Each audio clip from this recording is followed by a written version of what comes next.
Hello guys, welcome back to the Red Devil stand with all the latest Manchester United news and transfer news.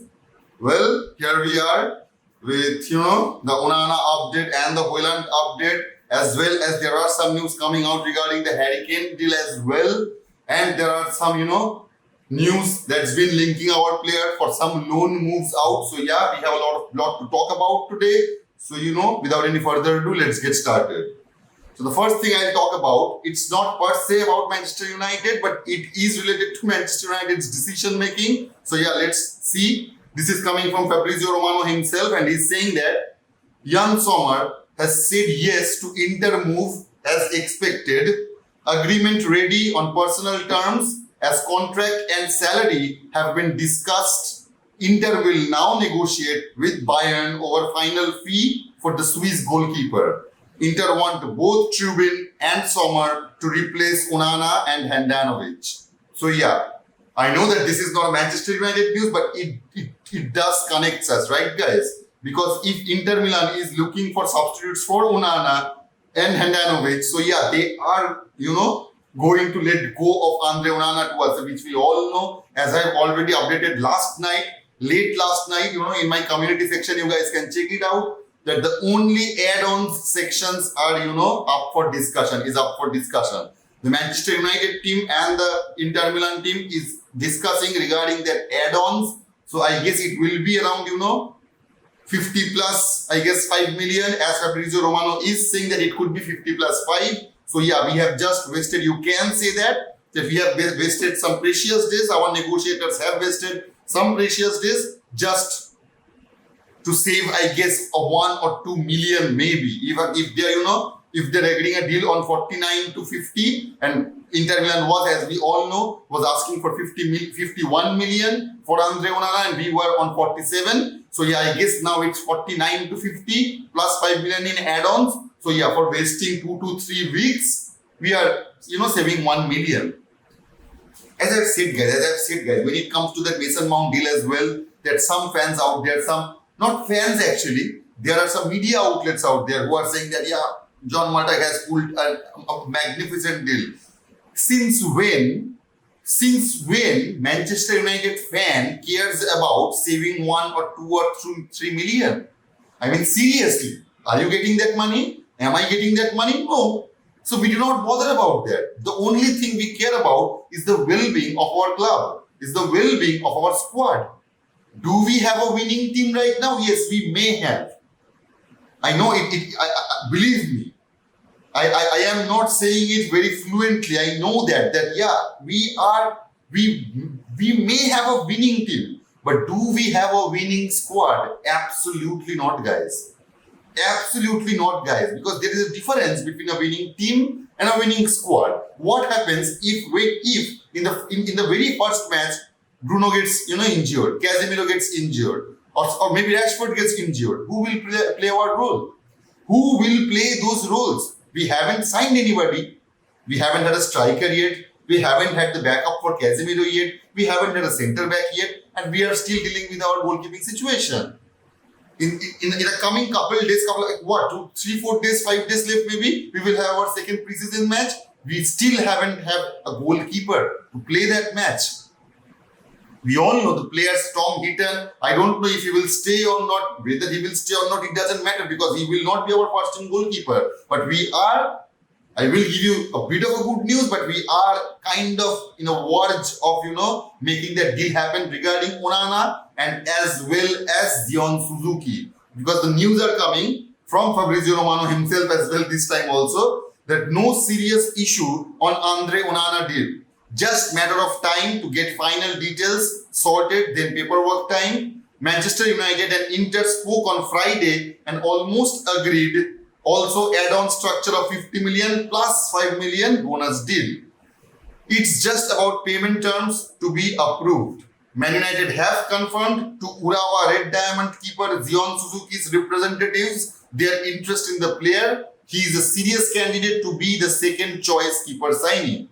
And see, it does make sense. It absolutely does make sense, because if you compare Andre Onana even to a player like Dean Henderson or Tom Heaton, the contrast between them is really high. You cannot keep, you cannot take Onana as the first team goalkeeper and keep Henderson or maybe Heaton as the second team goalkeeper. You know why? Because their playing style is way different. Way different. So yeah, we need a goalkeeper if Andre Onana needs a rest or even if he gets injured. We need a goalkeeper who can do that similar job what Andre Onana can. I'm not saying that Zion Suzuki and Andre Onana are on the same level. Absolutely, they are not. Zion Suzuki is a very young talent. He's a very raw talent as well as, Rasmus Højlund. When we spoke about Rasmus Højlund, so yeah, it is like that when it comes to Zion Suzuki. He is a raw talent, but yeah, if he get proper guidance, if he gets nurtured in our club by Erik ten Hag, I'm pretty sure he will adapt to the game in each passing day. As I've always said that we all know how old Andre Onana is. He's 27 years of age, so we can expect a full service of him for what? 5 years, 6 years maybe. And Zion Suzuki is only 20 years of age. So yeah, Erik ten Hag will prepare Zion Suzuki as the, I don't know, when the time comes when we have to let go of Andre Onana, Zion Suzuki will be the keeper who will take that place. So yeah, he will get ready in time, and also the reason we are signing Zion Suzuki because his playing style is quite similar to Andre Onana. So let's hope, man. Let's really hope that that deal is going to happen. I know, believe me or not, I know you guys are frustrated right now. You guys maybe are angry on me that Red Devil Bro is coming on and saying the same thing. It's because, man, the only thing that is happening, I can't change the news. I cannot do that. The news is what it is, man. You can't, twist that, turn that, twist that. You can't do that. And maybe someone does. There are some, channels coming out and say, yeah, the deal is done and all that stuff. No, it hasn't done. It hasn't been done yet. It's not, at least according to Fabrizio Romano, it haven't been done yet. And yeah, we all know that how respectable a journalist Fabrizio Romano is. So if he is saying that it's on the verge of signing, I'm sure he is right about that. We may see here we go in the weekend, which is really unlikely, to be very honest, as we have seen that the deals doesn't get done in the, in the weekend period, but it may happen. We can, get a here we go from Fabrizio Romano in the weekend as well, but we will not, see the signing or holding the shirt by Onana until the next week. I'm pretty sure about that at the very least. So yeah, these are the news that's been coming out regarding the goalkeeping situation, man. I do hope that we get it because see, the thing is that there is not even a month left. There is only it's 15th July, right? So it's a 1 month time we have got since till we have our first match in Premier League. And we have seen, I have told you guys, we have discussed in our community that we lost matches in the last year when we were delaying to sign players like Casemiro or Anthony. We lost the first 6 points. The very first 6 points with Brentford and Brighton. What if this happens in this year as well? Can you imagine if we have gotten those 6 points, we would have ended with 81 points. That is one thing. And the second thing, if we would have gotten those 6 points in the first 2 matches in the last year, we could have pressured Arsenal from the very first period of the Premier League. So the margin they created, the margin Arsenal created last year by winning all the first 7 or 8 matches. They first lost the match with us. The first match they lost was with Manchester United. So yeah, we would have, been with there to compete them at every level if we, would have gotten out and secured players like Casemiro or Anthony at time. As I have said, in the last year, we have seen that Tyrell Malacia was the only player who Erik ten Hag got on his preseason matches. And this is kind of the repetition of the same thing. We have only got Mason Mount as his only new player in his preseason matches. And what do you think? We have all seen how Mason Mount played in the last match, right? I'm not criticizing him. I'm not going to reach any conclusion right now. But the way we have seen him played, it could have easily been played by Eriksen, I guess. If you take out Mount from that team, the last match we played against Leeds in Oslo, if you take out Mount from it and put, player like Eriksen or maybe Bruno Fernandes in there, what difference would have been created by that? Nothing. Absolutely nothing. As I have said, Mason Mount is a good signing, but he wasn't the emergency signing. It wasn't like that our gameplay would totally depend on Mason Mount. It won't happen. But the two players our gameplay would depend on is a goalkeeper and a striker, which we haven't bought yet, which we haven't secured yet. And as we all know, Rasmus Højlund deal is getting bitter each passing day. It's going to be hard. I am sure of that. Believe me or not, guys. If we are taking 6 weeks to sign Andre Onana, I'm sure it won't be quick when it comes to the Højlund deal, man. Because Atalanta will be tricky. They know our situation. They know how badly we want a striker. And there isn't so many strikers available in this market. There are many strikers available in this market, but they are not coming cheap. So yeah, Atlanta will try to suck every bit of penny they can by selling Rasmus Højlund to us, because as we are already know, they are clear about that they do not want any player swap deal. They do not want Brentwood from us. They do not want Amad Diallo from us. Yeah, they can loan Amad Diallo in, but it wouldn't be connected to the Højlund deal. That would be a separate deal. So yeah, they want only cash for Højlund. I don't know what would be the deal structure be. If it's 40 million plus 45 million in add-ons, which is really weird, I must say that it's odd. You does not see happen that very often. So I guess it would be a really tricky deal for even, especially for Manchester United negotiators. I know, we all know, how shitty they are. So yeah, to do that tricky deal in a very, small window of time, we do not expect that to happen. So yeah, max to max, we will get Mount and Andre Onana in our, US 4 matches. That's all Erik ten Hag will get. And I guess at least getting Andre Onana would give us a bit of hope, as we all know the way Erik ten Hag is trying to play us in the next year. Andre Onana will play a very, very crucial role. So yeah, if we at least secure Andre Onana before we go out to the US Tour matches, I think at least that would be a bit of a hope for us, man. So anyway, there are some other news coming from Mail Sport from Simon Jones that Man United, who are looking to sign Rasmus Højlund from Atalanta now, would also return for Kane if he allow his contract to run down. I mean, we all know that Kane haven't pushed enough, Kane haven't pushed enough to Daniel Levy, so that they are bound to let him go. As we all know that Bayern are openly interested in him. They have put their bid twice for Harry Kane. Those bids got rejected. So yeah, and the thing is that they are saying that if really Bayern is not able, let's think that way, that Bayern is not able to sign, will not be able to sign Harry Kane this summer transfer market. So yeah, he is still in that in Tottenham team, and we all know that Tottenham is not playing in Champions League this year. So yeah, if our club gets sold within January, I am expecting that, as we all know, there are absolutely no movement regarding our sale process. So yeah, if it happens latter part of this year, when maybe it gets sold in the month of, September, October, November, maybe, I guess if that happens, sorry guys, if that really happens, we will have a new owner, whether it's Sheikh Jassim or Sir Jim Ratcliffe, who knows.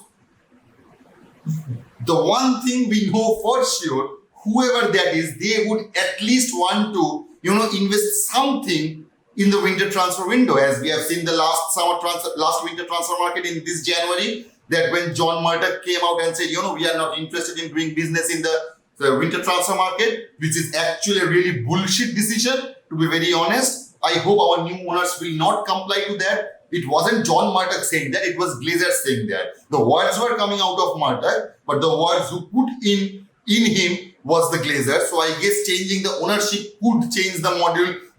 I am pretty sure, whoever it is, whoever gets a hold of the club, whether it's Sir Jim or Sheikh Jassim, believe me or not, they will get rid of, people like John Murdoch or Richard Arnold. They definitely will. And we have seen, I don't know if you guys are aware of that, but Sir Jim have openly criticized of how Manchester United have done deals in the past.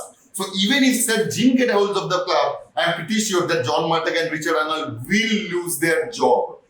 I am pretty sure of that, my guys. Believe me or not, you mark my words. Whenever our club gets sold, we will see that Richard Arnold and John Murdoch leaving the club. So anyway, if that can happen, if we get our new owners before the next winter transfer market, we can go out and buy Harry Kane in that transfer window. In that January transfer window, it is possible if he stays at Tottenham, and it would make sense because see, the thing is that in January we have already played our group stage matches of Champions League. So I am hoping that we would clear that stage at the very least, and we would move on to the round of 16. And as we all know that Tottenham is not playing in the Champions League, so it won't be an issue to Harry Kane to join us and play Champions League for us. It wouldn't be an issue. So yeah, I guess that could happen, man. That could happen. But there are a lots of ifs and buts. I must say that is not a deal that is very, what should I say? It is not easy to imagine. I must say that there are lots of ifs and buts to get Harry Kane in that January transfer window. That will only be possible if Bayern Munich doesn't, buy him already in the summer transfer market. That can happen as well. If they are willing to, pay that stupid amount of money of 100 or 110 million to Tottenham, it can happen that we will see, Harry Kane leaving the club, leaving Premier League to join Bayern Munich. And also the thing is that leaving the club right now means he will have to, I don't know what should I say, sacrifice that record he could have got of the of the highest scoring goal scorer of all time in the Premier League, which is not very far away from. So yeah, there is a chance that he would want to stay in Premier League and want to break that record as well. So yeah, we'll see when it happens, man. We will see that. So anyway, there is some other news. The last news I will talk about that this is not exciting at all. I must say it, up front. The Mirror is coming out and saying that West Ham are reportedly interested in signing Man United defender Harry Maguire. Spurs were previously credited with interest in the defender, and according to the Independent, West Ham are now eyeing a move. Please come on, West Ham, come on. You guys have earned a lot of money by selling Declan Rice. Please give some of it to us. Well, if I was Manchester United owner or maybe the football director or CEO, I would hug West Ham if they even put a single interest on Harry Maguire. I'm pretty sure they will not give 50 million. There is no club, at least on this planet, in planet Earth, you will not find a single club, whether it's from Europe or even Saudi Arabia, who are paying stupid money for the players. Even they are not interested in Harry Maguire, man. So yeah, if we can get 25 to 30 million for Harry Maguire, if West Ham are really interested in signing him, I think we should do that deal. We must do that deal. We cannot carry those deadwoods with us. Players like Harry Maguire, players like McTominay, players like Martial, Van de Beek, Alex Telles, Eric Bailly, Brandon Williams, Elanga. There are a lot of players who are not going to be in the plan of Erik ten Hag in the coming summer. Yeah, maybe we can, if we are not able to sell players like McTominay, maybe we will see them appearing at some point of time here and there. Maybe they will get some game time, but pretty sure they will not be the first choices. So yeah, if they want to play the game for 90 minutes, if they want the pitch time, which they should, the age they are going through, they do not want to be a player who gets put on the bench every time. So I guess for their own well-being, they should be going out of the club. They should be looking themselves for some other options as well. So yeah, let's hope that will happen. As we already know that Fred is heavily linked, Fred and Alex Telles is heavily linked with Saudi Arabia, and Fred is also heavily linked with Galatasaray. Though I really hope that Fred do not pressure us to sell him to Galatasaray, because Galatasaray wouldn't pay us a lot of money, because we have already seen how much they have bid for Fred. It was around 12 million. So maybe if we pressure them, we could at the most get 15 million, I guess. We could pressure them out and get 15 million out of them for Fred. So let's see what happens there. So anyway guys, these were all the news. I will see you tonight at 11 p.m. our night show, our live show. We will discuss about all these things on that time as well. And I do hope that we get any kind of update. I do hope that we get some update regarding Andre Onana before our live show happens. So anyway guys, we'll see you in the next video. Until then, take care. Goodbye, man.